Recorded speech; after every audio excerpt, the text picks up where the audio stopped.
So the Physical Activity Coalition of Manitoba would like to welcome Dana Kliewer, who is a physiotherapist in the Regional Pulmonary Rehabilitation Program at Deer Lodge Center.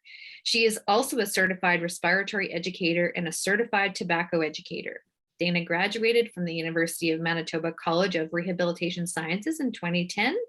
Dana began working with individuals with long COVID in December 2020 within the context of pulmonary rehabilitation. Today's presentation on managing exercise and physical activity in post-COVID condition will define long COVID and describe common symptoms and discuss a safe approach to exercise and physical activity for individuals after COVID-19. Thank you so much for joining us. The floor is yours. Thank you so much for that introduction, Stephanie. I hope everyone can hear me okay, first off. And I hope everyone can see the slides, my title slide I've brought up here.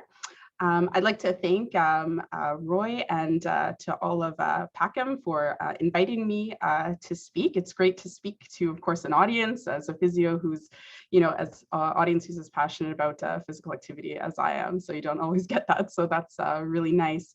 I was listening in a little bit there to the meeting, and like Neil was saying, I'm also come from the world of chronic lung conditions where, as he said, that exercise and physical activity is a cornerstone of evidence-based management. So throughout this, I'll touch on a little bit how I had to, as a physio, even shift my thinking when we started to get referrals for individuals with long COVID. So I'll certainly take questions at the end, but if anything needs clarification, feel free to unmute and ask me questions as I go along.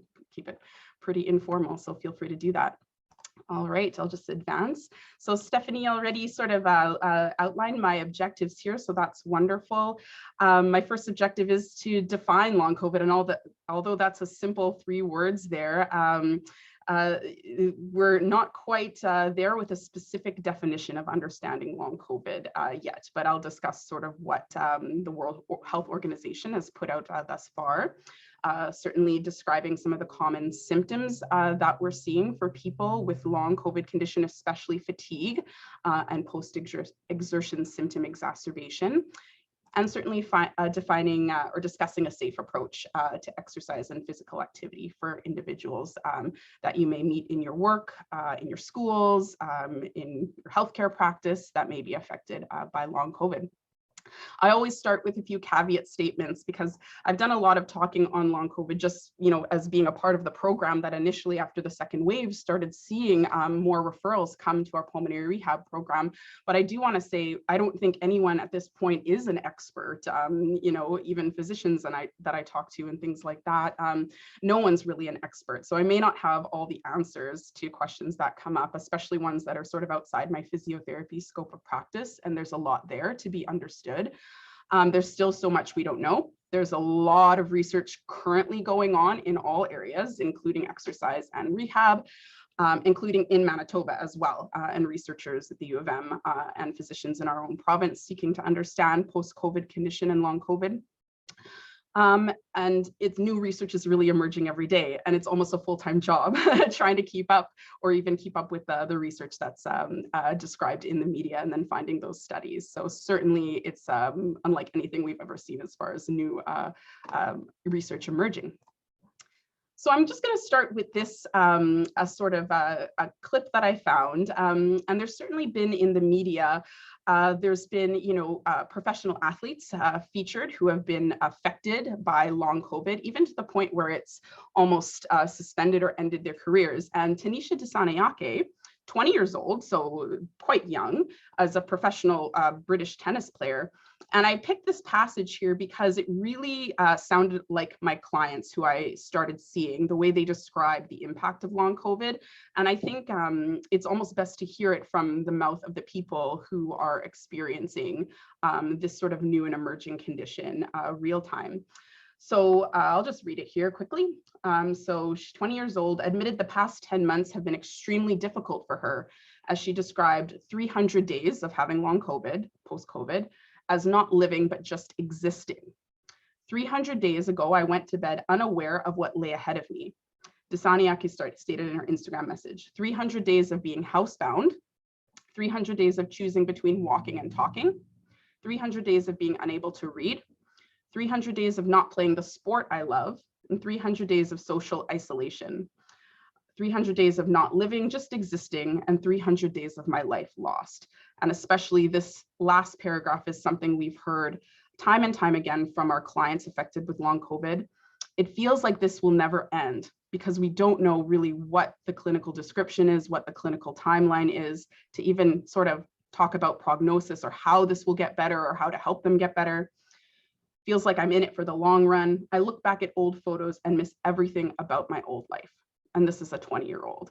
So I found that really impactful. And obviously not only professional athletes have been affected by long COVID, but they do provide some striking examples, I think, when we initially think that, COVID would just affect people who perhaps of older age or people with other health comorbidities, but they do provide those striking examples that COVID has, no age group has been protected. Even young people have had debilitating disability sequela after having COVID. And even those who were previously healthy with no existing health conditions prior. So let's just look at some stats here. So as of this morning, when I checked in Canada, 3.84 million people have been infected with COVID. It's about just over 40,000 deaths from that infection. Depending on what research you look at, and it's really, really hard to estimate prevalence of existing sequela because all the research is just done in different places with different cohorts and looking at different outcomes. But between 10 to 60% of people do remain symptomatic greater than 4 weeks post-acute infection. So originally when it was just thought that, 7 days, or it's just a short term, most people are, mild and recover. That is, most people do, recover, but there are a subset, and in some research, a high prevalence of subset of people, especially those people who were hospitalized, but not always people who are hospitalized, certainly. And we saw that with our referrals, that remain symptomatic after acute infection. As I said, it's tough to keep up with the research, but this was a very recent study that was also featured in the media. And the importance of it was kind of, we're getting to that point where research is emerging now with sort of that two-year longitudinal cohort research where they're following sort of people's outcomes after infection, and now we're at the 2-year mark. And so this was a study out of China where they looked at sort of every imaginable health outcome you could think of. And although the good news in some way was that from this study was that the overall rate of people's symptoms tended to improve over a 2-year period. So, your rate of symptoms decline sort of as a cohort that they looked at. However, the impact of those persistent symptoms of the survivors was still significant. So there are some people still not back to work, some people the survivors had lower health status than control cohort after 2 years. And what they did show was the presence of those persisting symptoms, which I'll talk about in a second, were associated with significant impacts on people's lives and participation. So decreased quality of life, measured quality of life, lower exercise capacity, exercise intolerance, abnormal mental health, and increased use of healthcare after discharge. And this certainly reflects what we are seeing in our work in pulmonary rehab when we started to see clients after Manitoba's second wave. We, I'll talk about a little bit later, but started a long COVID support group for individuals, an online support group. And we had people in that group of all ages, ranging from their 20s all the way up to 70s or 80s. And people who have been struggling since even before testing was available to them. So never even really got a positive test. So very impactful. People in our own province still struggling with it 2 years later.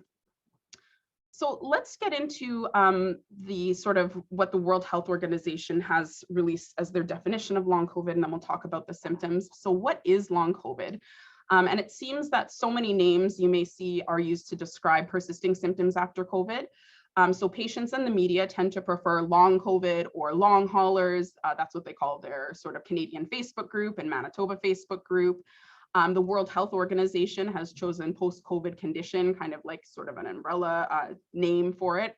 In research papers, they commonly use like PACS, like post-acute sequela of SARS-CoV-2 or post-COVID syndrome. So lots of different names to characterize it. It's also important to remember that COVID can cause real organ damage after viral infection that can lead to lasting health problems like lung problems that we can detect with testing, heart problems, neurological problems, kidney problems. However, today I'll be speaking specifically about this definition, which the World Health Organization has released in October of 2021. So key things with this definition is one, a history of probable or confirmed SARS-CoV-2. So you don't technically need a positive test to sort of fall under this definition, as far as this definition leading research and looking into outcomes and defining this as a condition, which is good because a lot of people didn't have that positive test. Usually 3 months from the onset of COVID-19 with symptoms that last for at least 2 months.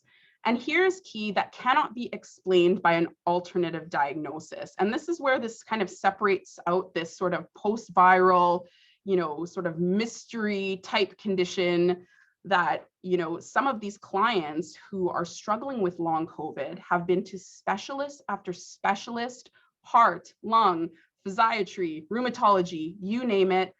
And a great trend that we're seeing is a lot of their medical diagnostics are coming back normal, which is terribly frustrating and terribly hard because doctors go, or specialists go, I don't know, what I can do for you. So that's terribly hard, yet they're struggling with these hard symptoms. We call this the trifecta of symptoms in pulmonary rehab because we started seeing these 3 symptoms with our long COVID referrals even before research then started to show this, right? So common symptoms include fatigue, shortness of breath, cognitive dysfunction. So we call those like the big 3, but several others, over 200 have been identified, and I'll show that on the next slide. They generally have an impact on people's everyday functioning, of course. Symptoms can be new onset, so they're not necessarily associated with the initial acute illness, and sometimes they're different from the symptoms that were experienced in the initial acute phase, or they may persist from the initial illness and get worse. But we've had a lot of people who said, I even tried to go back to work. I thought I was better after the acute infection, but then I got to work and crashed or realized that I wasn't ready, and then all these other neurological symptoms popped up. Symptoms can fluctuate, that's commonly described, or they can relapse over time. And certainly a separate, children also are affected, can be affected by long COVID. So a separate definition may be applicable to them. It is interesting to note that even though sort of, this was very new to us working in rehab, once you start sort of digging into history a little bit, if you like medical history like me, it's interesting to note that persistent illness and symptoms, or even chronic conditions that emerge after viral infection, is not uncommon. And it's not a new concept. And we actually have documented research for this after SARS, after MERS, Middle Eastern Respiratory Syndrome, and even other pandemics throughout history. Like anywhere where viral infection happens, there's these pockets of persisting, fatiguing, neurological illnesses that pop up. So although we think this is new because this is probably the first pandemic we've all dealt with in our lifetime, there's historical precedence for persisting symptoms, and it's a real biological basis for it. This graph here, it just shows the timeline of persistent sequela into the post-acute period, so you can kind of just wrap your head around it. So the official definition uses week 12, or like about 3 to 4 months after initial infection, if the symptoms are persisting, to sort of classify this as like a long COVID or long hauler syndrome, or whatever terminology they want to use.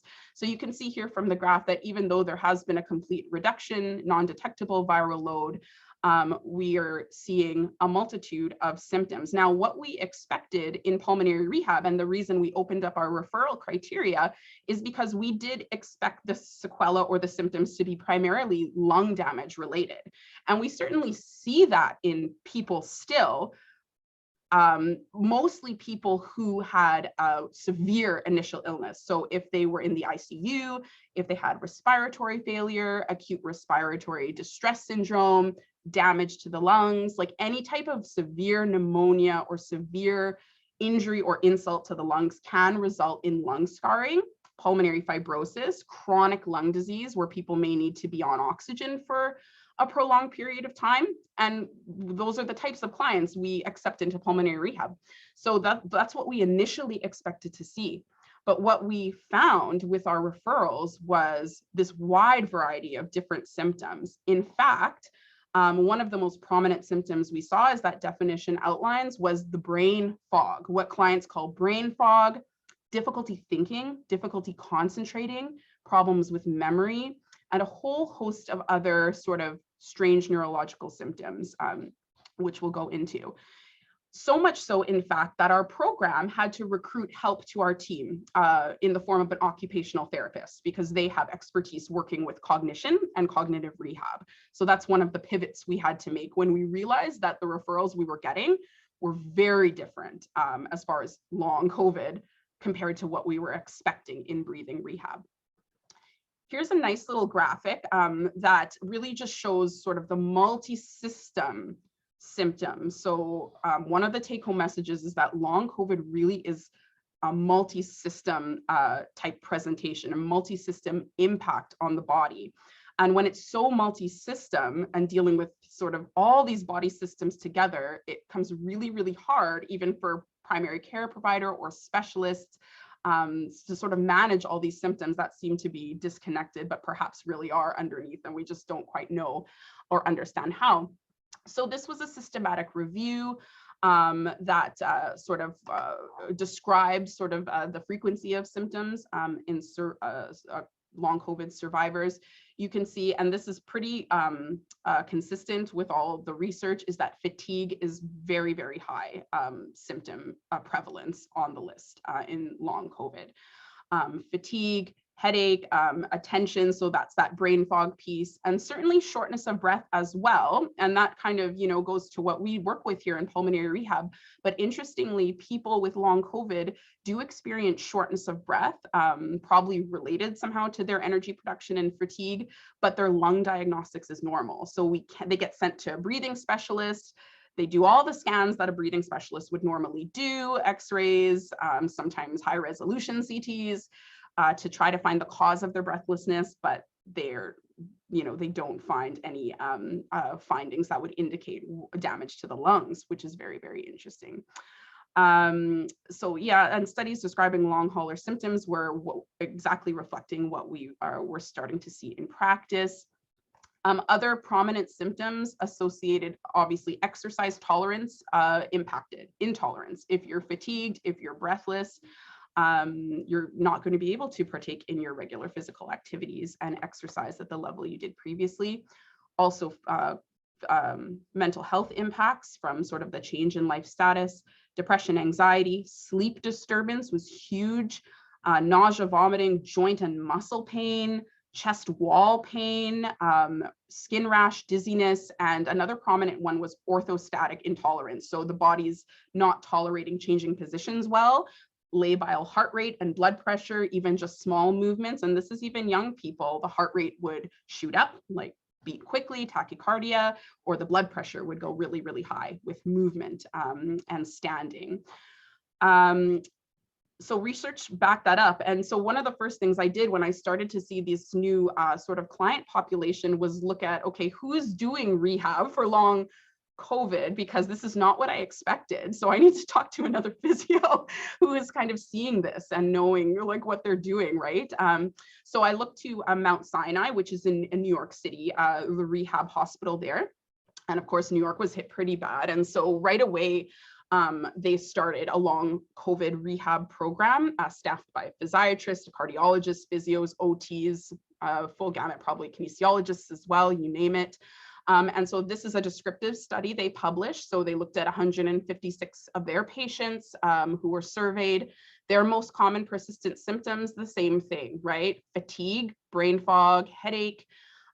Interestingly, the most common triggers of symptom exacerbation or sort of worsening of their symptoms, physical exertion, stress, right? So reading this and seeing the clients that I had where I was trying to sort of use my normal rehab exercise-based approach, which we're used to doing in pulmonary rehab, and realizing right away that something just wasn't right, and clients were not sort of responding the same way that our typical chronic disease lung condition clients were. And persistent symptoms that impacting their physical and cognitive functioning. I just put this little graphic up here, long COVID physio. If anyone wants to dive much further into sort of reading about long COVID, that's a great website. It was started by a physio in the UK who was affected himself, and many people who were affected early on in the pandemic were actually healthcare providers. And I forgot to mention on the previous slide with the definition, but really it was people with long COVID who first got together on social media to say, you know, there's something else going on here. And they really elevated their symptoms up to the level of the World Health Organization and forced them to listen. So to give credit to them. But Jenna's the PT at Mount Sinai, and she does a great podcast. So I listened to that very early on. You can find it at that website there. So obviously the cumulative effects of all these symptoms, and really everyone is highly individualized. I even say too, no two long haulers really sort of appeared the same, although we saw these trends in symptoms, but everything was impacted by their long COVID, no matter what the age was, whether they were working or retired, so their life roles were affected, their ability to just, in some cases, do basic life activities of daily living, like showering and doing chores, was affected. Their social and leisure activities were affected, hobbies. Another big piece was even communication, because when our cognition's affected and our thinking, our communication is affected as well. Our ability to word find, and it slows down sort of our thinking and our speaking. Family and friend roles and relationships, a lot of emotions like guilt and shame over this abrupt health status change. Like, these were folks who, you know, in chronic disease, who we typically see sort of a slow progression, right, in changes, at least the area I work in. People, I guess, have, you know, the impacts can be just as great, but people have a little bit more time perhaps to mentally wrap their head around a new health status. Well, these were abrupt changes. People who expected to go back to the way they were prior to infection, people in their 20s, 30s, and they weren't going back.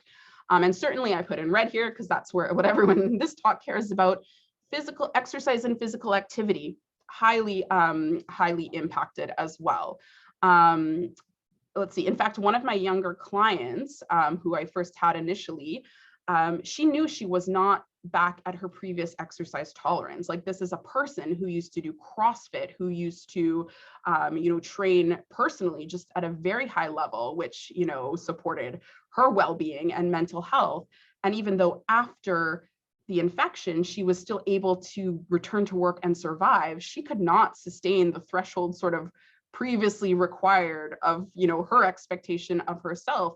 And the hard part is she had, you know, physicians and doctors dismiss that, saying, look at you, you're healthy, you're fine. I have patients who would, you know, kill to be as healthy as you. So, you know, and they can't see that she's not quite back. She's not at all, far from back at her exercise baseline. So very, very hard and invalidating for young folks like that as well. So when I saw these sort of differences in exercise tolerance and this role of dominant sort of fatigue that I had never quite encountered before, a really profound fatigue, which I'll talk about in a second, I asked why, like, what is going on here? Like, this can't just be the result of being deconditioned, right? Like, because deconditioning doesn't even explain the people who were not hospitalized, and certainly deconditioning can play a role with just a little bit of rest or sickness or bed rest. But typically a younger person, a very active person, should be able to recondition. And these were people who were trying to recondition and could not, right? So something else was going on. And it turns out when I looked into it and tried to do some reading and, you know, like, what other research has been done in fatiguing illnesses? And there has been, sort of, if you look into it.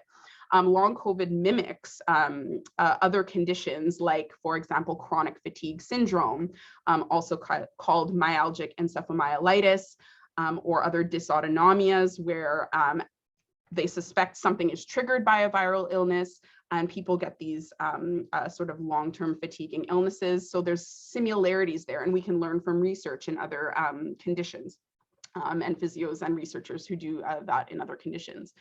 So not to take everyone back to like grade 11 biology, but it just kind of provides a little bit of a framework to understand. If we understand that for people who had this new viral infection that really can affect every part of the body, and we don't quite understand the mechanisms yet. And I didn't even put up a slide on what causes it, because really we don't know yet. We have theories, right?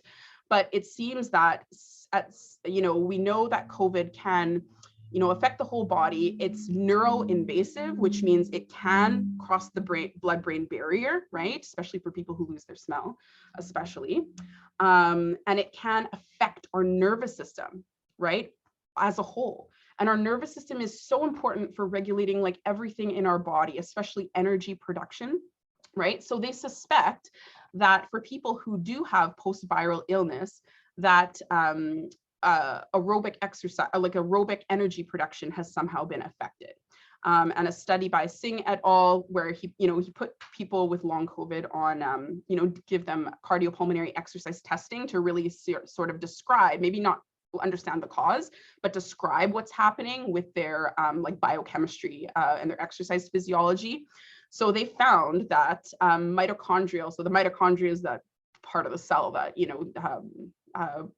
has does the aerobic part of metabolism to get energy.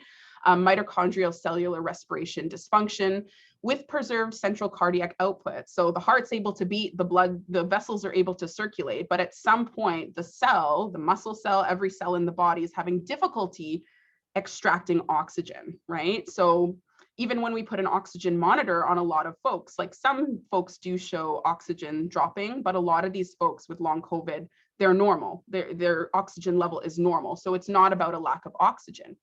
They've also shown that people affected by post-viral illness or chronic fatigue syndromes, their use of anaerobic metabolism, so that fast burst type of energy production that doesn't use oxygen, but uses like, glucose and everything else.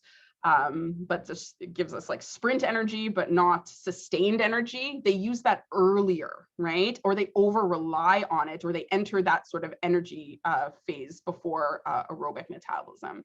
Aerobic metabolism sort of slower, but it yields way more energy, as you can see sort of on the slide here. So understanding that there might be something sort of at the level of their muscles' use of oxygen that is impaired by this virus kind of shifts our thinking a little bit about how we prescribe exercise, certainly.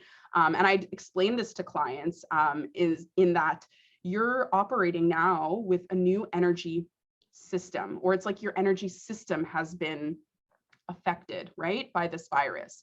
You have two energy systems. One's like a slow and steady turtle that's always going, and it allows us to operate and do our daily activities and that kind of thing, or if we're doing sort of a long, slow thing. And then we have one that's like a hare. It's like fast bursts, right?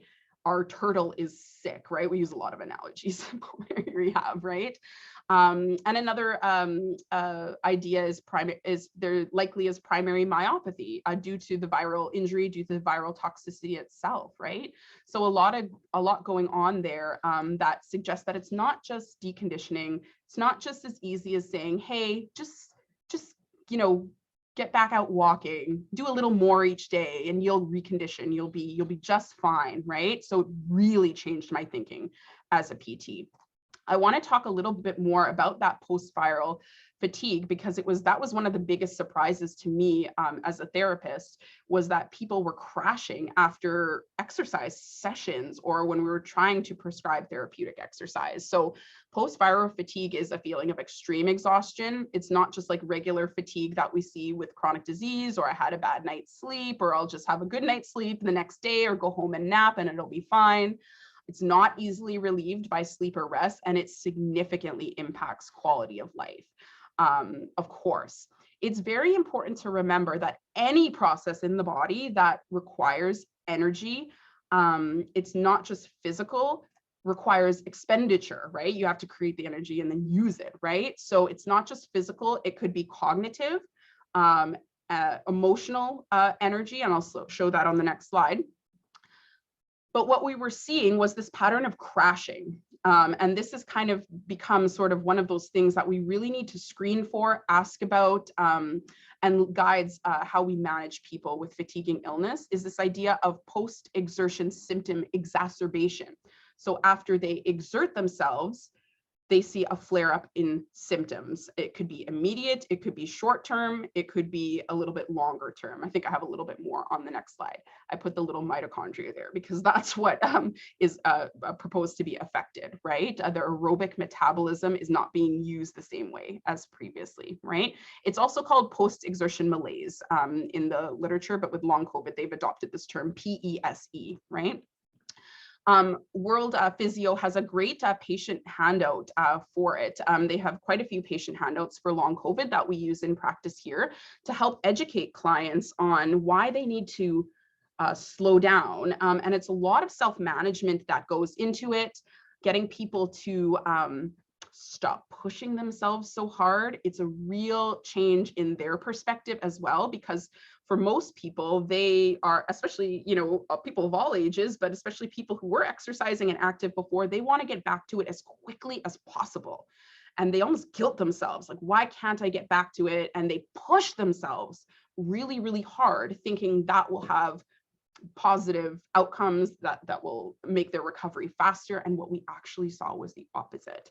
So this triggering or worsening of symptoms following physiological stress or cognitive activity, people with it described it as the crash. They crash after, right? Or a few clients actually, they tend to sort of use almost the same terminology. It felt like I had COVID again. It flared up my symptoms so bad after I tried to push or overexert myself, right? Or they feel, another common phrase people describe this feeling, like my muscles feel like dead weight, like not just tired, but like I can't lift my legs, kind of that runner's dead weight after, you know, you push too hard in a marathon like that, like the muscles are just out of energy. They can't do anything, which really, like, energy systems, right? 75% of people with long COVID even still experience PESE after 6 months. So it's quite a prominent feature of fatiguing illness. I just like this slide really quickly because it shows that even light activity can, if people push too hard or do too much, that it can lead to, in this case, it's PEM, post-exertion malaise, symptom exacerbation. And we forget that even cognitive effort, and our clients in our support group describe this, that even reading a book, trying to do bills, you know, doing things they really enjoyed as hobbies, that's all been kind of taken away from them because it can cause crashes, right? So really impactful. Physical activities. So, you know, it's good for all the people who work with physical activity out there to, you know, just realize that sometimes even what we think is gentle, or what people think themselves is gentle, you know, it can be exacerbating to symptoms, even just gentle yoga or water aerobics or something like that. And then the emotional precipitated is important to keep in mind as well. People often described in rehab, you know, I just had an emotionally charged doctor's appointment where, you know, I feel like I had to use all my emotional stress or my emotional energy, and then they describe a crash a couple days later. This is just the pattern of fatigue. It kind of puts it graphically here. This is what we were seeing on the left here before, you know, we got into the pacing strategies with people. We call it the boom and bust, or the push and crash cycle, right? This is characteristic. So when people feel really good, or they have really good days, they tend to want to do more and push themselves really hard, and then they suffer the consequences of that, right? So different patterns of fatigue, or people try to just persist for several days and ignore their symptoms, and then delayed crash, right? What we're trying to aim for with clients and our OT and our PT with long COVID clients is task modification or pacing. Pacing and energy conservation, not to say people can't do any physical activity, but finding what those new energy barriers are, helping people develop self-awareness of what kinds of activities exacerbate and promote a crash, and staying sort of safely below. And I'll talk about how we do that in a second here. It's important to screen, perhaps, if you're working in the community or in different settings with clients who, you know, have a long COVID or persistent symptoms. You know, first I should say for sure, if people have persistent symptoms and haven't got evaluation by their primary care provider or a specialist, that is the first step. And the primary care provider can direct to what specialists may be necessary for that person. That would be the first step before anyone with persisting symptoms, especially cardiovascular appearing symptoms, chest pain, dyspnea, things like that. They should be evaluated first prior to returning to the level of physical activity they were doing prior. Because for some people in a rehab setting, if they are, having this fatigue, it's to the point where researchers who work in ME/CFS, like chronic fatigue syndrome, recommend that graded exercise therapy or progressive overload or pushing people sort of past a barrier to stimulate improvement in endurance, reconditioning, is actually contraindicated. It actually does more harm than good. And pacing and a task modification approach is recommended. This is just an example of a questionnaire that we use. It's called the DePaul screening questionnaire. It can be used to screen people for PESE, even if this is sometimes a concept that people haven't even considered, how their activity is sort of, or their energy expenditure is related to those crashes. So you can start to sort of tease out these questions about symptoms like dead heavy feeling after starting to exercise, next day soreness or fatigue that's disproportionate to the activities you're doing, those kinds of questions. So if they do have PESE, then as I said, a pacing and symptom monitoring approach is recommended, or sending them to recommending they see rehab for that guidance in activity modification. So the goal certainly is to help them self-manage, to avoid that push and crash and find their sustainable baseline, avoid triggers, even sort of psychological ones or stress-related ones that can exacerbate their symptoms. It's to minimize post-exertion malaise rather than eliminate it. And people find once they do deep dive into energy conservation and pacing and really sort of get to know how their body responds, they see their symptoms sort of stabilize, right? You're not getting those sort of crashes with exertion. So the three key elements of pacing are sort of helping them analyze their activity, establishing their sustainable baseline, and using and teaching the importance of rest and relaxation, which is very hard to teach clients, especially ones who are go, go, go.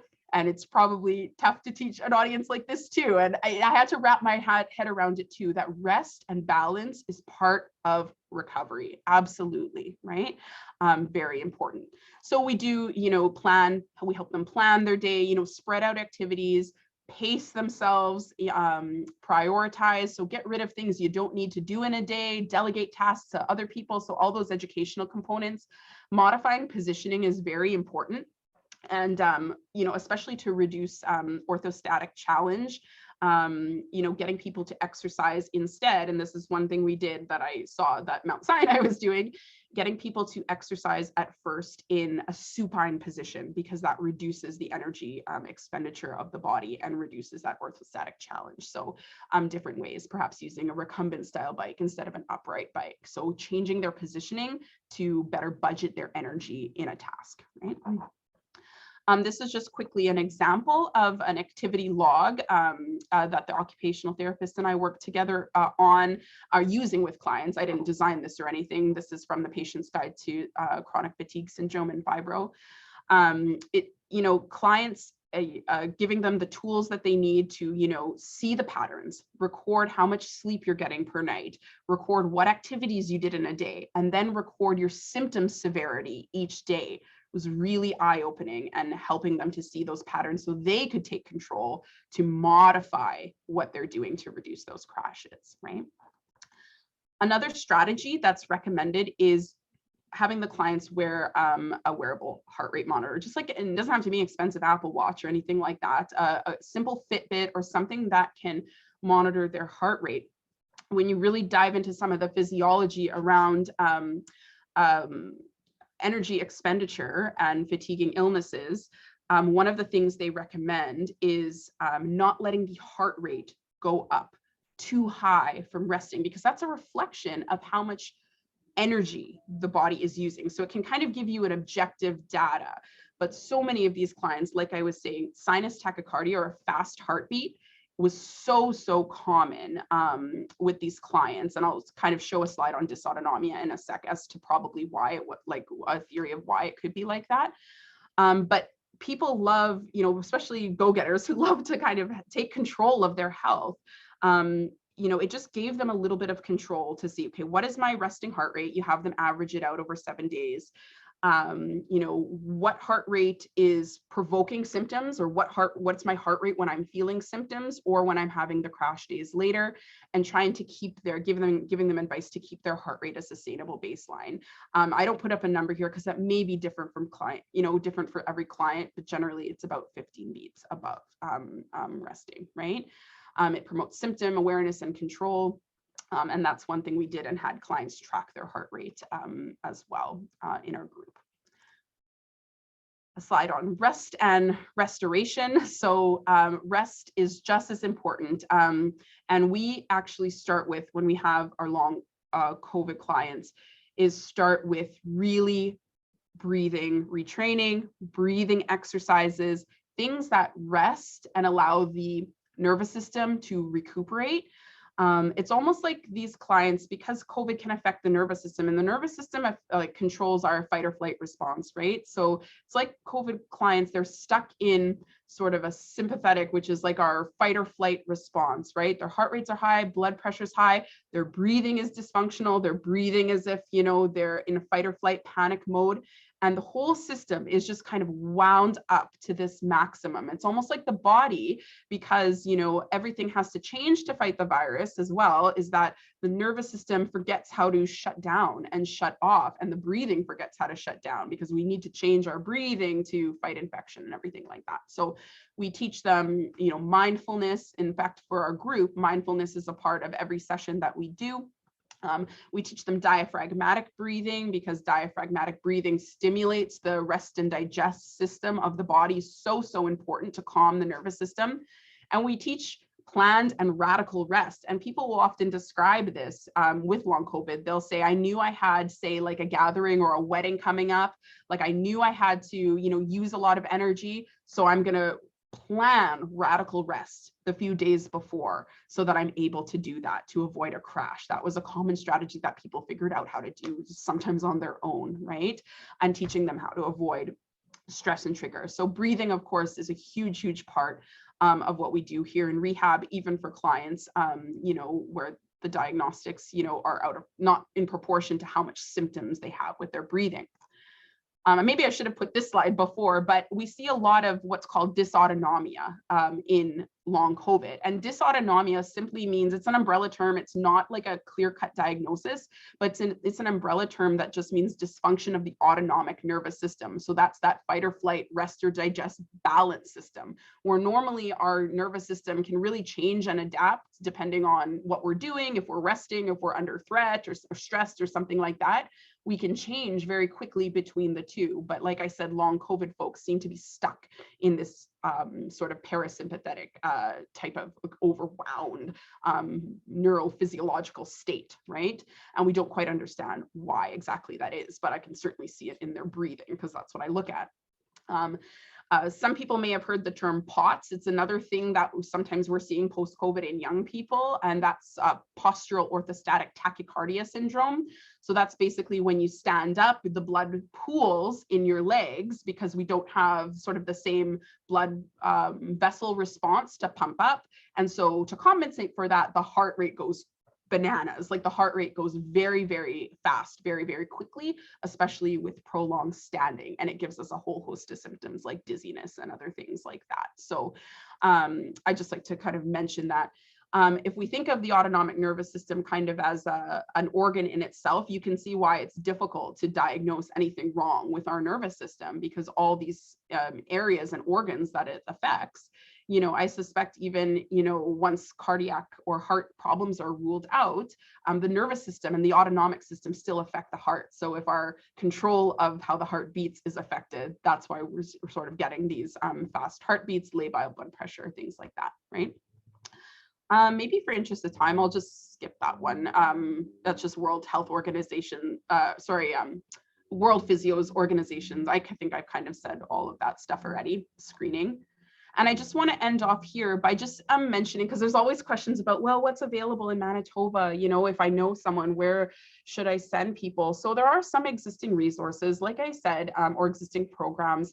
Primary and specialist care should be probably definitely a person's first stop, especially if they do have symptoms that are persisting. There are community My Health teams who are associated with some doctors' offices, and they've been helping us run our long COVID support group.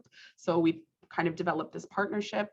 For clients over 60 who need specialized rehab, there's the day hospital programs at various sites in the city under the WRHA.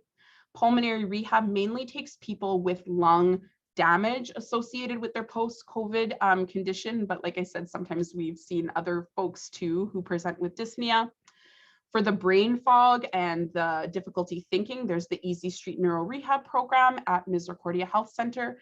We've also sent people to outpatient speech language pathology. So a full gamut of healthcare providers really have to work as a team. And that's because of all the different symptoms that affect different parts of the body. It's multi-system.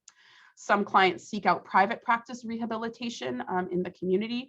And then this one here in orange, we knew that there was a gap though, because clients identified that they wanted to connect with others with long COVID and really just validate their experience, because they do feel kind of dismissed in navigating the healthcare system, especially with fatiguing illness where you can't quite see the disability, you can't quite see the underlying impairment. So they really get brushed off or said, you say, oh, just get back to what you were doing, right?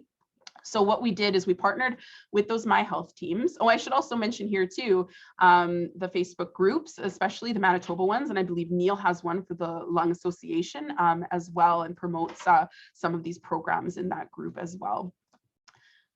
So this is just a second last slide about our group here. And we ran one group sort of in the fall, the February, March, and it was very successful. We had about 30 to 40 registrants, people with long COVID of all ages. We had different allied healthcare professionals do different talks. So we did a little bit of education.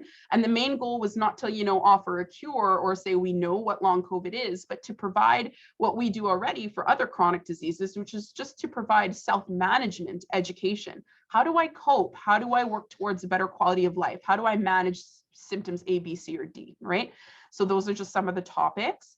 And if anyone knows anyone who may benefit from this group, here's the information for the next session and the phone number to register through the community My Health teams. And it is virtual. It's through Zoom like this, just given the COVID times that we're still in. And it also allows people who are from out of province to, out of Winnipeg to access, right? Because there's a lot of people in rural communities as well who are affected by long COVID. So to finish off, I think just with my takeaway messages, I'll be happy to stay on as long as people want for questions, it's fine. So the symptoms of long COVID can certainly be debilitating, impactful. We've even had people under 18 call or parents call our program, and we only take 18 and up. So it just really tugs at your heartstrings as a healthcare provider. Definitely affecting work, life, leisure roles, and some people haven't even been able to return to their previous work. Although we think of exercise and physical activity as universally beneficial for chronic disease, we need to take a cautious approach in those with persistent long COVID symptoms because of the potential for exacerbation. And it's really a balance, not to say, just rest and don't be physically active, but just being aware of any form of exertion can actually flare symptoms in some people with long COVID.